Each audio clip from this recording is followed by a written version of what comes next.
Good morning! Happy Saturday, guys! And thank God it's Saturday! Ayan, grabe, Saturday na. Ang bilis, bilis, bilis ng araw. Parang hinihila lang, no? Tapos 2 months na lang, Christmas na! Yay! Ang sarap yung feeling na, kasi every year talaga, pumupunta kami sa, sa World Trade Center para, para lang, minsan, bibili lang ng konti, tapos o kaya minsan, gagala lang, basta makapunta lang yearly sa World Trade Center, parang ano na namin yun, parang tradisyon na namin ni Heinz. Tapos kagabi pala, hindi ko nakwento, nag-usap kami na habang naglalakad kami sa ATC kasi, sabi ko sa kanya na minsan parang, hirap din, sabi nga niya kasi hirap daw kumita ng pera. Sabi ko, totoo yan, ganyan, nag-usap-usap kami, tapos, sabi ko, lalo na sa akin kasi ang daming misang order, sabay-sabay, mag-aayos, ganito, ganyan. Tapos biglang sabi niya, oo nga, tapos minsan nakikisabay pa ako. Parang kasing may baby talaga, as in, parang kang feeling ko may anak na rin ako. Si Heinz, malaking tao siya, pero, as in, alam niyo yun, hindi naman sa alagain ng sobra, pero, feeling baby talaga siya. Nakakatuwa lang na, alam mo yun, minsan lang nakakainis kasi minsan dami-dami mong gagawin, tapos magkasabay. Pero okay lang, magpasalamat na lang ako na ganun yung asawa ko, diba? Kaysa naman walang pakialam or kung ano man, at least ganun na. I-appreciate ko na lang. Binabalance ko na lang madalas yung time ko, like, lalo na pag umuwi sa bahay, nililesen ko muna yung business, kailangan talaga time muna. Pag tulog na siya, dun ako nagsasagot ng mga inquiry at kung ano-ano pa. Kaya, talagang kailangan pag uwi niya dito, time naming dalawa lang talaga yon, ganun. Kaya, minsan sabi ko nga kulang na kulang yung yung oras sa mga gagawin ko, alam niyo yun, basta. Eh, natawa ako sa nag-comment, si Gems ata yun or something sa last vlog ko. Nagkulat siya sa mga driver dito.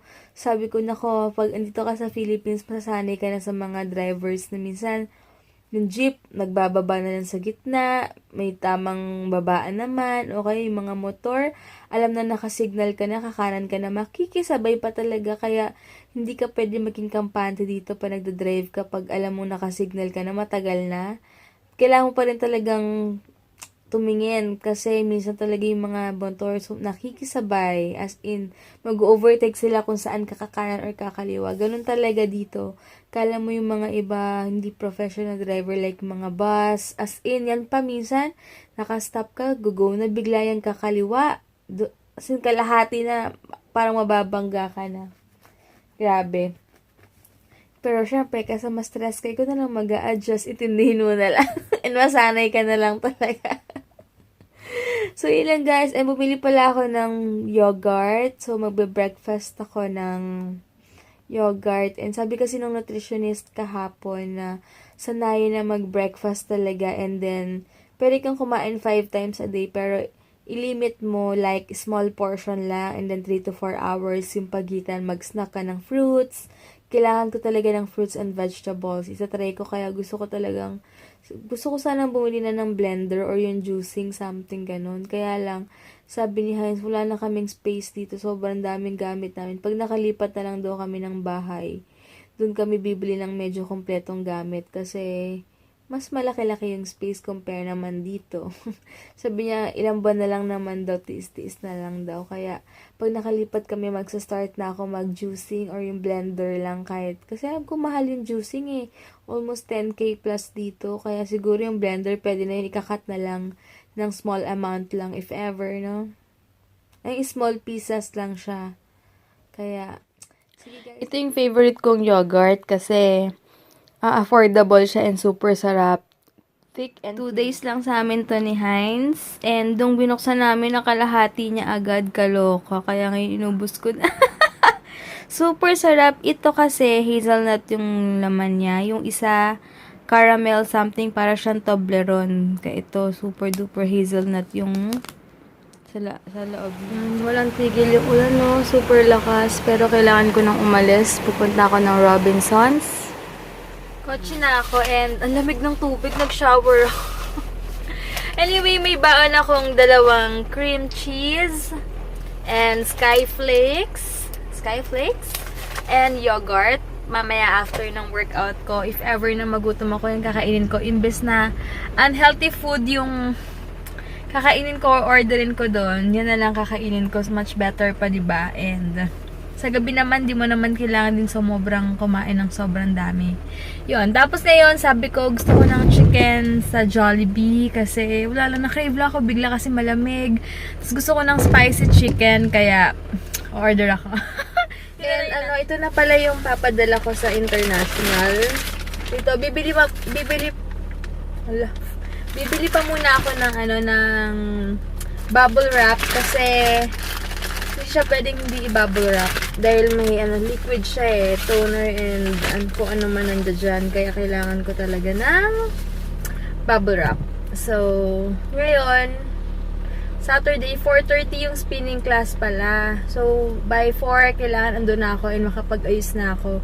Dadaan muna ako ng ATC later dahil kukunin ko nga yung package. Hindi ko alam kung sino nagpadala, but super duper thank you so much.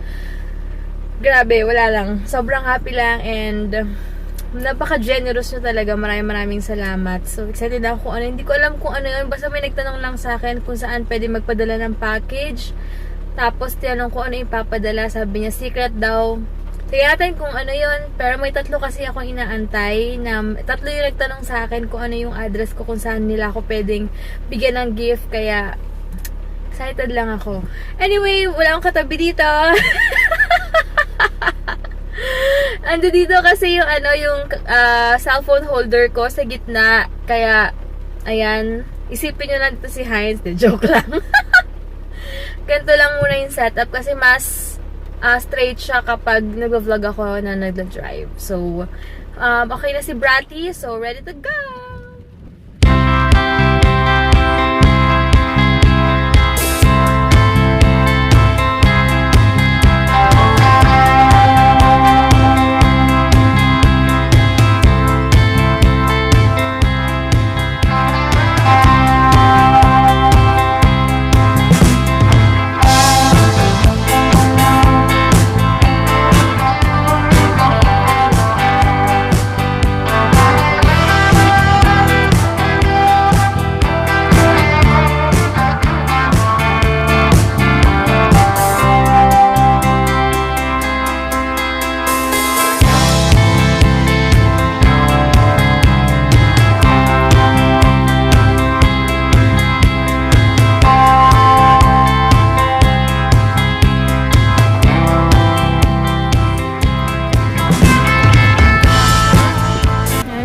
Si Ate Cherry. So, dito na ako ngayon sa Jollibee. 1 piece spicy chicken. Rib part pala to. And wala lang. Sarap lang sa malamig na panahon. Half rice lang ako lagi kapag white rice. As in half. As in, hindi, kahit brown rice pala. Half lang talaga. 50% off daw yung Payless. Pero wala masyadong maganda sa sale.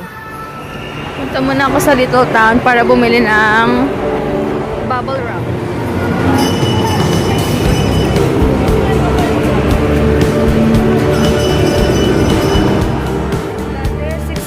Lang to per meter. Ngayon, 32 pesos.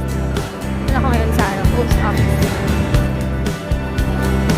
Punta siya may US. Ito ko ng SM ngayon para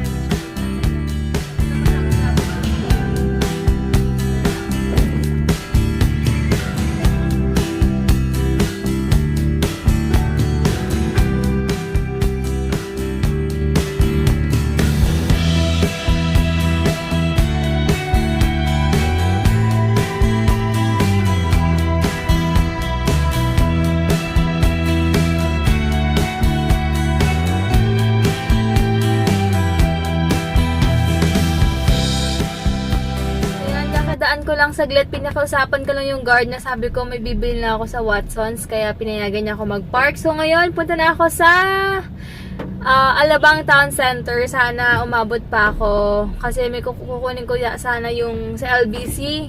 Pag may time pa ngayon kukunin or after na lang ng workout. Depende. Ayan. Mapakita ko sa inyo kung gaano kalalang mag-drive dito dahil minsan may mga sumisingit na jeep na lang, kung saan-saan na lang nagbababa, and yung mga motor. Grabe yung traffic! Sana umabot. Bukas na ako magkukulat ng pinis. Kaya matawid na matawid na ng bigla. Ayan, yun sila.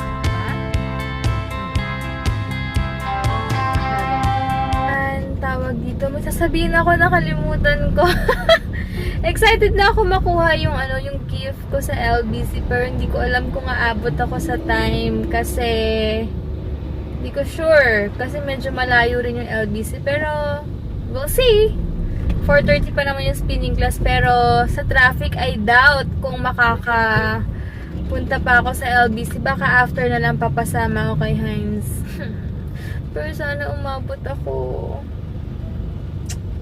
Ayun lang, traffic. Ayan, for example, yung jeep na yan nag-cause ng traffic kasi nagsakay na lang siya basta-basta. 'Di ba? Kaloka. Kasi itong bus na to, tingnan nyo, oh. Kalerks. Minsan nakakatakot, pero pag matagal ka na, everyday ka na sa kalsada, nasasanay ka na. Ayan, dito na ako. Start is for 35 minutes na lang.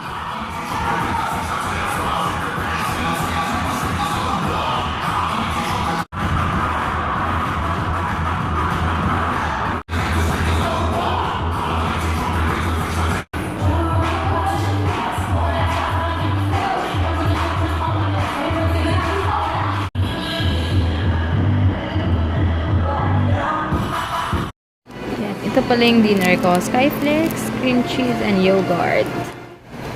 Hey guys, inaantay ko na lang si Heinz. Hindi na siya mag-steam bath kasi naka-off na rin. Dahil pag Saturday till, lang sila, till 10 o'clock. So, maaga nilang pinapatay yung mga, yung mga sauna and steam. So, si Heinz naliligo na, inaantay ko lang. Tapos, punta na kami ng ATC. Buti lang hanggang 10 PM yung ATC ngayon. Kaya, makukuha ko sa LBC yung namang walang tao pwede mag-vlog. Yun yung setup niya. Wala nang ilaw kasi magsasara na sila 1 hour na lang. Nakatuwa yung mga nag-workout sa gabi. Talagang effort to. Kaya nasa sayo talaga yun pag mag-workout. Nasa sayo talaga kung paano mo i-handle yung oras mo or basta importante makapag-workout, makapagpapawis. Diba? Sarap na hikab ko. Siyempre ka na lang. Yes, hi guys! Ito asama Tayo po, wala pang pasok. Hey guys, what's up? Ang saya nila dun, no? Wala kasing pasok. Yung iba ngayon, no? Ang daming tao. Wala akong pasok. Diyan tayo ngayon. Nag-party tayo Wala dyan. kaming pasok, nag-party. Ang saya, oh. Ang dami, oh. Alam mo, ano mahal ang toko dyan? 150 pesos. Pataw eh. Yan, ang ganda ng Mazda. Haba ng... Sobrang ganda. Pupunta mo na kami sa LBC at super excited na ako. Ha? Tagda 200, 300, 400 na lang, oh. Ha? Wala doon bumibili, sabi niya yun. Kaya safe. tayo yan eh. Saan mo ni presyo? Pag may gulit mo na Wala na. Nga eh. Sa bagay. Ay, paano pa party? Ako may pasok ah. Oo nga eh. Party-party lahat eh. Hindi pa doon pa rin yung Perks na lang. Perks na lang. Alright, go. Fish Order ang club. Chicken basket. Si Heinz kasi. Chicken breast po siya na may vegetable po. Pero wala tong Ate, yung crab egg niya, anong pinagkaiba? Sino yung crab meat? Yan, bahay na kami guys. Thank you Lord sa araw na to at safe kami. Hindi ka dyan, natin yung vlog natin? Naku, ba't? Ha? Ito ka, mag-end na kami ng vlog. Stop. Sarap. Guys, nadali. Good night guys. Yes. Thank you for watching and God bless us all. kamusta ka naman? Good Busy to lately kasi nga sa biyahe na stress siya. Diba? Pero magpasalamat na lang tayo at safe siya lagi. Yes. So, good night guys. I need to rest. You rest too, okay? Bye-bye. Yan. So, wait lang, parang na-allergy ako dun sa pag nilagay ko lang yung bag ko dito sa kamay ko, parang may mark na agad siya. Kainis. Anyway, kakain ulit ako ng ati. So, ubusin ko na. Kasi kanina, 4 lang yung nakain ko. Kaya hindi na yan. Tapon mo na lang yan. So, yun lang guys. And thank you so much sa mga bago nag-subscribe. Pasensya na, hindi pa ako nakapag-shoutout guys. Dahil super bagal yung isang phone ko. Next time pag hindi ginagamit ni Heinz yung phone niya, hihiramin ko para yun yung gamitin ko and matcha ko yung channel para makapag-shoutout sa inyo. So, yun. Tapos, ano ba yung sabihin ako? Next month, imimit ko yung isa sa kambal na from Sweden din. Basta nakunto ko yung name nila. Isang si Lovely, yung isa si Lovely Joy tsaka si Maganda 19 something kasi yung name niya sa Instagram. So magkikita kami sa next month, kaya super excited na ako. Yay! Wala lang, natuwa lang ako pag may mga namimit akong bago and nagkikita-kita kami. Hala, so yun lang guys, good night.